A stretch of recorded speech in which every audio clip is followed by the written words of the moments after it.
Hola, pues bienvenidas. En este videito vamos a ver en específico el tema de marco teórico. Para ello les comento que estas sesiones las vamos a dividir en tres partes. Primero, hablar de qué es un marco teórico y cómo redactarlo. Después vamos a ver dos cosas que son mucho más prácticas, el uso de bases de datos y la administración de referencias a través de software como Zotero y RefWorks. Pues bueno, para empezar me gustaría mostrarles esta imagen de un cometa. Literalmente todo lo que nosotros sabemos acerca de un fenómeno o de un objeto de estudio es como si fuera un cometa. Imagínense, el centro del cometa es lo que está más iluminado. Ese es el conocimiento que nosotros tenemos verdadera certeza de. La cola del cometa es lo que gracias a estas investigaciones se conoce que se puede seguir investigando, ¿no? O incluso cierto conocimiento que no se tiene total certeza o total certeza de su veracidad. Todo lo demás, lo que rodea el cometa y no está iluminado por el cometa, es el conocimiento que nos hace falta investigar, descubrir, etcétera, ¿no? Y eso es lo que pasa en todas las ciencias y disciplinas. La pedagogía pues no se salva de esto. Y en ese sentido, fíjense aquí algo interesante.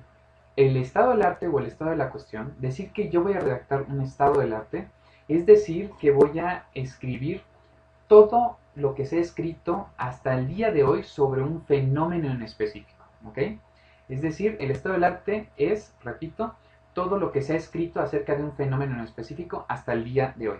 Si yo simplemente lo enuncio, estoy haciendo un estado del arte. Entonces, en ese sentido, aquí viene lo interesante. El estado del arte no es lo mismo que ser un marco teórico.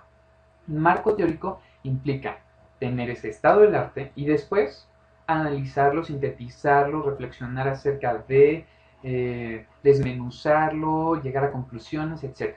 Es decir, un marco teórico no es simplemente denunciar qué es lo que se ha escrito acerca de un fenómeno, ni mucho menos, sino que implica ya un esfuerzo por parte del investigador para llegar a conclusiones acerca de ese conocimiento que se tiene sobre cierto objeto de estudio. Después, bueno, habríamos de considerar otros tres términos. Ya vimos estado del arte y marco teórico y cómo se diferencian. Pero también tenemos otros términos que hay que revisar. En específico me gustaría decirles que el marco teórico generalmente sirve o se menciona para las tesis. ¿Por qué? Porque el marco teórico generalmente es más extenso. Entonces tú en las tesis lo que tienes son capítulos que vas desarrollando.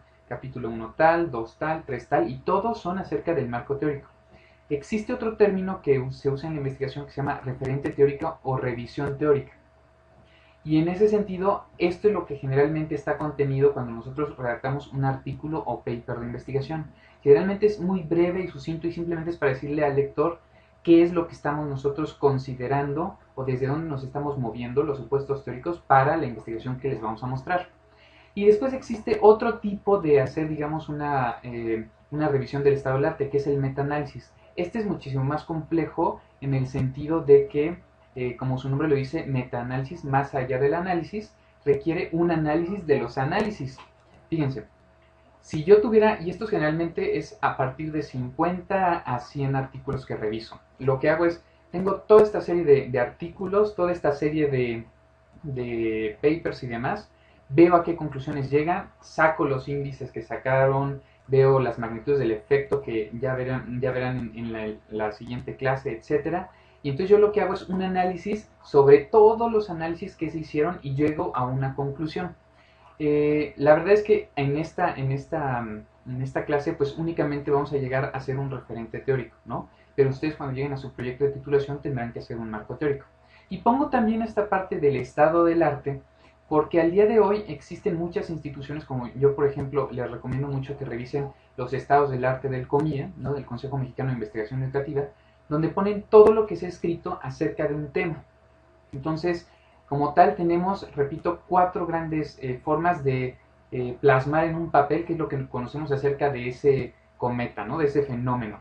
Primero, tenemos el estado del arte, que es simplemente enunciar todo lo que se ha revisado, son muy largos generalmente, implican mucho trabajo. El marco teórico, que es ese estado de arte más un análisis.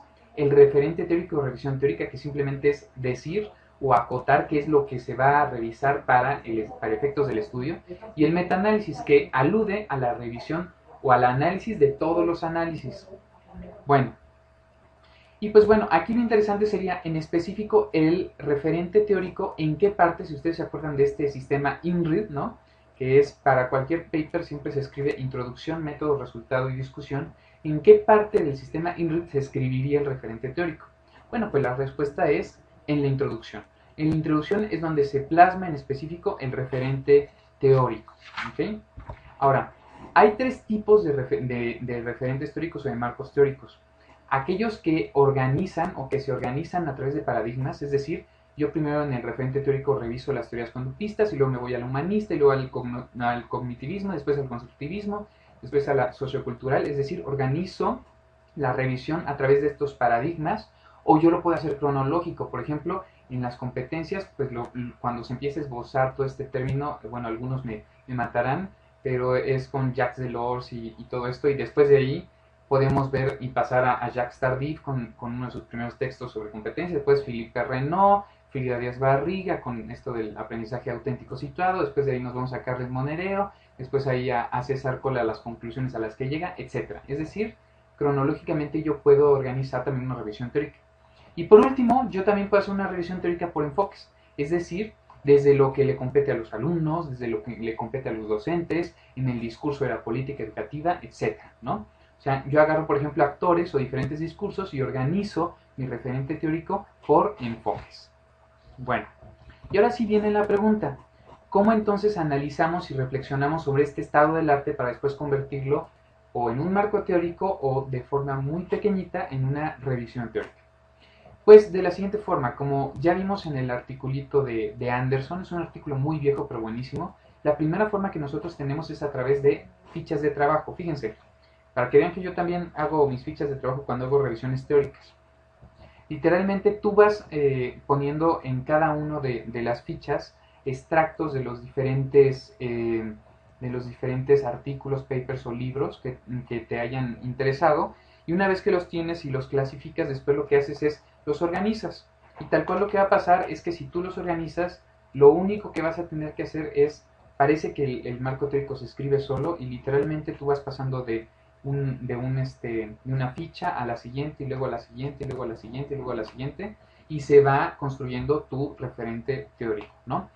Esto requiere obviamente trabajo y análisis, no es nada más escribir las fichas y organizarlas, hay que clasificarlas antes y demás. Hay algunos softwares que ya nos permiten hacerlo mucho más rápido. Y pues bueno, la otra forma es a través de tablas de autores o cuadros analíticos, es decir, yo estos extractos que saco de cada una de las referencias, lo que hago es que puedo crear una tabla de autores donde pongo el autor de nombre tal, después el tal, tal, o sea, todos los autores contra todas las temáticas que van tratando. Entonces, por ejemplo, yo voy a poner esta cita del autor 1, esto se refiere a la temática 2. El autor 2, otra cita, ¿no? Trata algo acerca de la temática 2 y algo acerca de la temática 3, etcétera, ¿no? Es decir, yo lo que hago simplemente es que voy llenando mi cuadrito utilizando lo que dice el autor y lo voy metiendo en las diferentes temáticas que van tratando. Y otra forma de hacerlo también es a través, por ejemplo, de las conclusiones a las que llegan los autores, ¿no? Yo, la misma clasificación, la misma cita, lo que hago es que la voy clasificando de acuerdo al tipo de conclusiones a las que llegan, ¿no? A favor del fenómeno, en contra del fenómeno, descubrir algo nuevo, una beta de investigación, no sé, etcétera, ¿no? Y aquí yo lo que tengo va a ser literalmente una matriz que me va a permitir ver como la tendencia de la mayoría de los autores y qué es lo que reflexionan sobre un fenómeno en específico. Ahora bien, ya cuando nosotros tenemos todo esto, ¿cómo escribimos o cuál es la estructura general de un marco teórico? Primero vamos a irnos al de la tesis. Generalmente, como les dije, en las tesis se organizan por capítulos. Es decir, primero vamos a ver, por ejemplo, referente histórico de las competencias. Después vamos a ver supuestos psicopedagógicos de las competencias. Después vamos a ver otra cosa, ¿no? Cada una de las tesis, cada uno de los capítulos, lo que hace es que se escribe. Y generalmente siempre tienen esta estructura. Al inicio hay un párrafo de introducción donde dice, en este capítulo se verá, y se confrontará, etcétera, ¿no? Es decir, se pone una breve introducción de lo que se va a revisar. Después se pone ya el desarrollo, tal cual, lo que se va a escribir acerca del marco teórico. Y al final siempre se pone un parrafito de de cierre, ¿no? De lo que vimos, por tanto, en este sentido, este trabajo suscribe, tal, tal, tal, tal, tal. Es decir, las conclusiones a las que llega el autor de la tesis. Y bueno, también en el caso de referentes teóricos, cuando escribimos en artículos, la estructura es muy similar. Siempre primero hay un párrafo de introducción, después viene todo el desarrollo con todas las teorías y la revisión teórica, luego viene el cierre, como vimos, por tanto y demás. Pero quizá aquí la pequeña diferencia es que generalmente en los papers, al menos en ciencias sociales y humanidades, la introducción, recuerden que el referente teórico va en la introducción, generalmente termina así.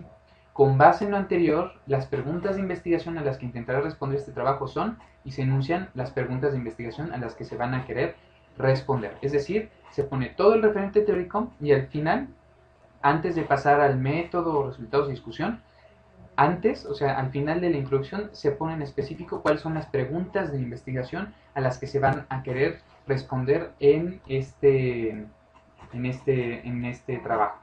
Pues bueno, para facilitarles la vida también, aquí les voy a enviar este material que está muy bueno. Se llama Material sobre verbos, palabras de enlaces, bibliografía, etcétera, de la Universidad Centro-Occidental Lisandro Alvarado, ¿no?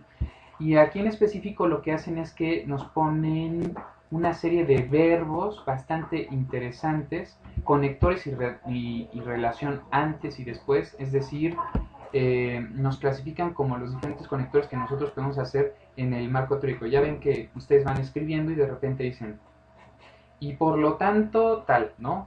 O después de. Entonces aquí viene una lista de conectores entre los párrafos para facilitarles a ustedes la vida para redactar los marcos teóricos o la revisión teórica, ¿no? Entonces, esto yo se los voy a dejar también para que puedan revisarlo y les facilite un poco la vida para redactar el referente teórico. Pues muchas gracias, eso sería todo.